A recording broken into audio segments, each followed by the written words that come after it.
Welcome to our storytelling channel, where every story touches the heart and reminds us of life's quiet heroes. If this one moved you, we'd love to know. Drop a comment below and tell us where in the world you're watching from. Your thoughts help build this global community of kind souls. And don't forget to hit that subscribe button so you won't miss tomorrow's special story, one that might just change the way you see the world. This 3-year-old's 911 call shocked a veteran officer. He never expected what came next. Rain poured in heavy sheets, drumming against the windshield of Officer Mark Sullivan's patrol car as he drove down the winding streets of Pine Hollow, Oregon. It was late October, and the wind carried a damp chill that seeped through the smallest cracks. Trees swayed under the weight of the storm, their leaves long gone with the changing season. Mark, a 46-year-old veteran of the Pine Hollow Police Department, was tired. He had been on the force for over 2 decades, and while small-town life was often calm, nights like this carried an uneasy stillness. He was ready to head home, maybe heat up some leftovers and collapse into bed. The heater in the cruiser was on full blast, but the cold still managed to cling to his uniform. Just as he turned onto Oak Ridge Drive, hoping for a peaceful end to his shift, his radio crackled to life. Unit 4. Possible domestic disturbance. 193 Maple Drive. Caller is a 3-year-old male. No further information. Mark frowned. A 3-year-old? It sounded like a prank, or maybe just a toddler playing with a phone. Still, something in the dispatcher's voice caught his attention. It wasn't just protocol, it was instinct. Over the years, Mark had learned that even the strangest calls could turn into life-or-death situations, especially when children were involved. He flicked on his lights. The red and blue beams danced off the slick pavement as he made his way through the narrow, rain-soaked streets. As he approached 123 Maple Drive, a small 1-story house with peeling paint and a leaning mailbox came into view. The front yard was empty except for an overturned tricycle and a toy dump truck sinking slightly into the wet grass. A rusty swing creaked in the wind out back. Mark stepped out of the cruiser, and instantly, the cold rain soaked through his jacket. He kept one hand near his holster as he approached the door, cautious but calm. The porch light was out. The house looked quiet but not peaceful. He knocked hard on the front door. Pine Hollow Police. "Is anyone home?" There was silence. Then, a small, trembling voice replied from behind the door, barely audible over the storm. Who is it?" Mark knelt down, lowering himself to the level of the voice. "It's Officer Mark. I'm here to help. Can you open the door for me?" He heard a soft click. Then the door creaked open just a few inches. Peeking through the gap was a tiny face, pale, frightened, and tear-streaked. A little boy with messy blonde hair clutched a teddy bear tightly to his chest. He looked no older than 3. "Are you okay?" Mark asked gently. The boy's lip trembled. "No. Grandpa fell down. He won't. Wake up." In that moment, everything changed. This wasn't a prank. It was real, urgent, life-threatening. Mark's instincts took over. He pushed the door open and stepped into a night that would stay with him forever.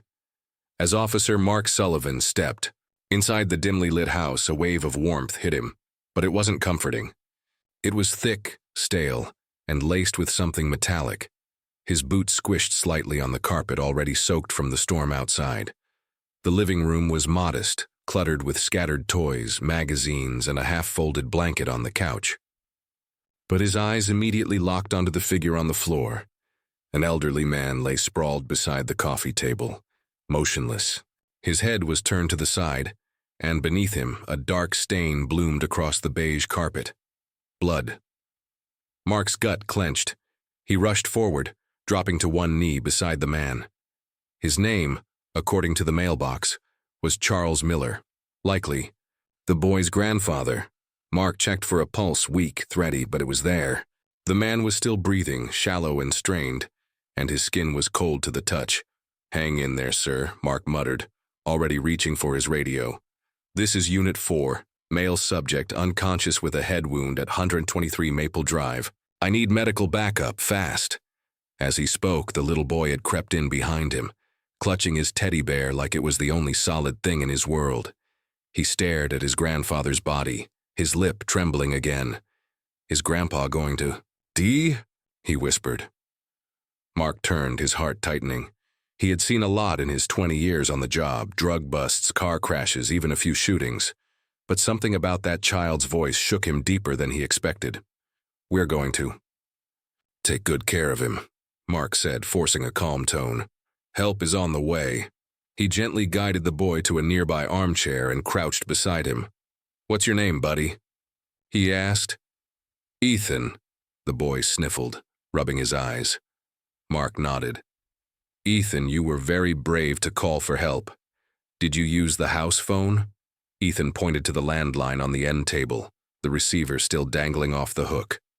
"Mommy showed me. She said if something bad ever happens to Grandpa, I should call and tell them my name and where we live." Mark was stunned. A child that young, barely out of diapers, had saved a life tonight. Most adults would have panicked, but this little boy had remembered a lesson, acted quickly, and quite possibly saved his grandfather from bleeding out alone on the floor. "Ethan," Mark said, his voice soft, "you did something amazing. You're a hero." The boy didn't smile. Instead, he looked down at his teddy bear and mumbled, "I just wanted to help Grandpa." Moments later, paramedics burst through the front door, carrying gear and moving with clinical precision. Mark stepped back to give them room but stayed close to Ethan, who was now shivering in his pajamas. Mark grabbed a throw blanket from the couch and wrapped it around the boy. "You're not alone," he said gently. And in that moment, Officer Mark Sullivan knew this wasn't just a call. It was the beginning of something much bigger. The ambulance pulled away, red and white lights fading into the misty Oregon night, leaving behind the quiet hum of rain and the low creak of tree branches swaying in the wind. Officer Mark Sullivan stood on the porch of 327 Birchwood Drive, his uniform damp, his thoughts heavier than ever. Inside, the house felt too still, like it had exhaled and hadn't taken a breath since. Ethan sat curled up on the couch, blanket wrapped tightly around him, his teddy bear now tucked beneath his chin. Mark sat in the recliner across from him, one eye on the boy, the other scanning the room. It wasn't neglect, not exactly. The house was lived in, just worn around the edges. There were family photos on the mantel, crayon drawings on the fridge, and a worn trail in the carpet where Charles Miller must have paced during his better days. Mark should have gone home. His shift had ended hours ago. But something about the way Ethan had clung to his hand, so small, so trusting, had anchored him to that room. He didn't want the boy to wake up alone, so he stayed. The next morning, Mark returned to the hospital after filing his report. He found Mr. Miller conscious but groggy, confused about what had happened. When Mark explained what Ethan had done, how his grandson had called 911, remembered their address, and stayed calm, Charles's eyes welled with tears. "That boy," he said, his voice raspy, "has more courage than most grown men." Mark smiled softly. "He takes after someone." That afternoon, Mark stopped by the house again. It wasn't part of his job anymore, but he couldn't shake the feeling. The front lawn still needed mowing, the mail was piling up, and the inside of the fridge held nothing but a half-gallon of milk and some ketchup packets. So he ran to the grocery store, picked up a few frozen dinners, a small dinosaur toy for Ethan, and a new box of cereal. When Ethan opened the door and saw him, his face lit up like the 4th of July. "You came back," Mark chuckled. "Of course I did, kiddo. You still got that teddy bear?" Ethan held it up proudly. "He's my partner now. Just like you have a partner, right?" Mark blinked, caught off guard. Partner. The word landed harder than expected. Over. The next few days, Mark kept visiting. At first, it was just to check in, to make sure Ethan was okay. Then it became something more. He started helping around the house, fixing a leaky faucet, setting up meals, even organizing a few board games to keep Ethan entertained. They built Lego cities and pillow forts. They read books, laughed at silly cartoons, and talked about Fire trucks and dinosaurs and dreams of becoming a superhero. Mark, a man who had never married, never had children, felt something shift. It wasn't just about filling the silence anymore. It was about connection, purpose. And though he still wore the badge for the first time in years, he felt like he was doing more than just enforcing the law. He was becoming part of someone's life.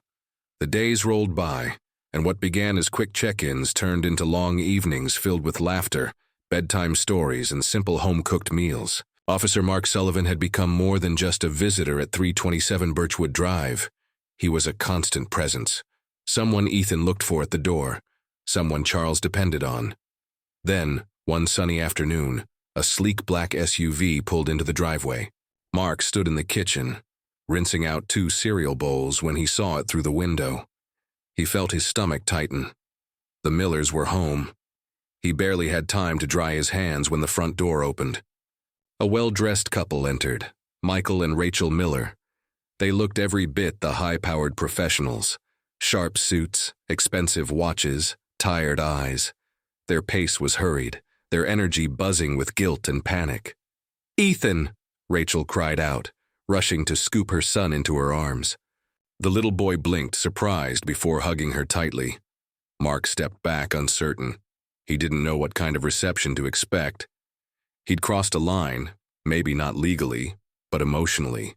He had formed a bond with a child that wasn't his, in a home that wasn't his. Was it too much? Michael looked at him. "Officer Sullivan," Mark nodded.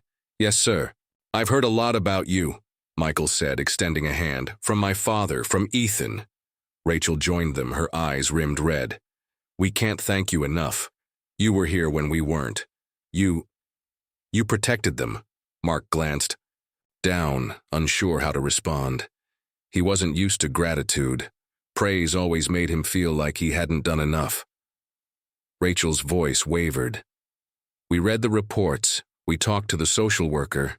She told us everything. The call, the hospital. The fire hazard in the kitchen. We should have been here." Mark didn't say a word. She continued, her voice cracking. "We thought we were doing what was best, working hard, providing. But somewhere along the way, we stopped being present." Michael nodded solemnly. "We left our son with a man who's struggling to climb the stairs. We missed the warning signs." Mark looked at Ethan, who was now showing his mother the Lego tower he and Mark had built that morning. The boy's eyes sparkled, innocent, joyful, full of trust. Rachel turned to Mark. "He calls you his hero." Mark's throat tightened. "He's the hero. He made the call, but deep down he knew they both were right. The time he spent with Ethan had changed him. He had stepped into a void, not out of duty, but love. The Millers promised to change. They were rearranging their schedules, cutting back on travel, and enrolling Ethan in a local preschool. They even asked Mark if he'd stay in touch, as a friend. As he left that day, Mark stood on the porch a moment longer. The house behind him no longer felt like a stranger's home, and as he stepped off the porch, he realized, sometimes you don't choose the people you become family with. Sometimes they find you.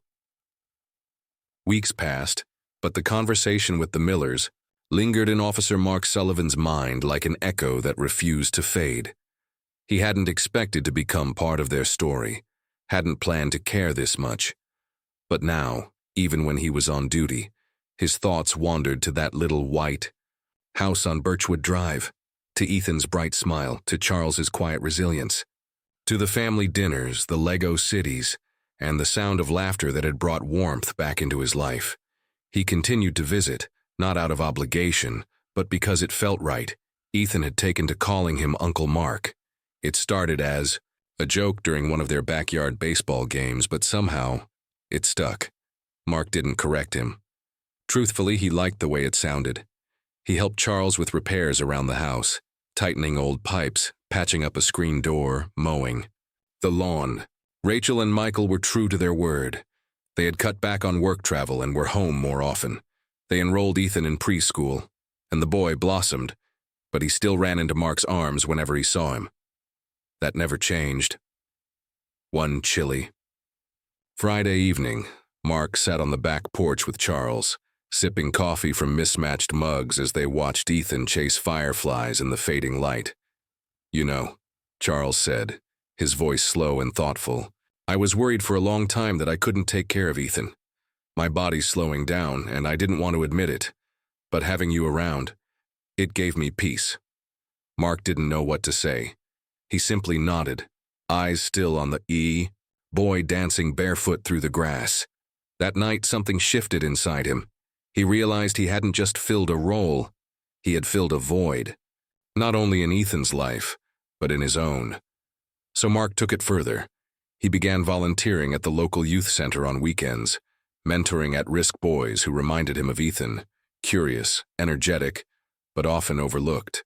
He shared stories from his years on the force, taught them how to solve problems with their words instead of fists, how to ask for help without shame. He listened more than he spoke, and for the first time in decades, he felt like he was doing something that truly mattered. His fellow officers noticed the change. Mark was still sharp, still steady, but there was something softer in his eyes now, a calmness, a quiet purpose, and it all started with one stormy night, one scared little boy, one unexpected call. The house on Birchwood Drive became more than just a stop on his patrol route. It became a second home. Holidays, birthdays, lazy Sundays, Mark was there. He celebrated Ethan's 5th birthday with a homemade cake and a toy fire truck. He was there when Charles had a minor health scare. He was there for the small moments too. Bedtime stories, scraped knees, and late-night talks under porch light. Mark had once thought he was just passing through this chapter, but it turns out this was the chapter that changed everything.